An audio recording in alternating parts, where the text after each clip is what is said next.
ข้าวนะข้าวออกห่วงโอ้อีดาน้อยต้นหอมเพิ่นเห็นข้าวนาออกห่วงจ้ะพี่น้องค่ะข้าวถอดห่วงแล้วได้กลิ่นหอมบ่กลิ่นหอมห่วงข้าวบ่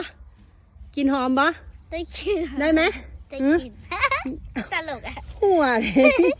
เพิ่นเห็นข้าวออกห่วงพี่น้องค่ะปีนี้อีดาน้อยต้นหอมเต็มที่ว่าเพิ่นนั้นเพิ่นได้เลาะให้นาเนาะเพิ่นได้เลาะให้นาวันนี้เพิ่นเห็นห่วงข้าวเพิ่นว่าตลกอ่ะเพิ่นว่าเด็กน้อยบ่เคยเห็นห่วงข้าวค่ะพี่น้องค่ะหอมกินข้าวค่ะกินข้าวนะพี่น้องค่ะนี่หอมได้กินออกมาแล้วผสมกับกินผักขะแยงนาค่ะหอมคักเลยแบบนี้ทั้งกินผักขะแยงนาทั้งกินข้าวออกห่วงกินสดชื่นหลายค่ะพี่น้องค่ะอยากให้ได้มาดมน้ำกันเด้สดชื่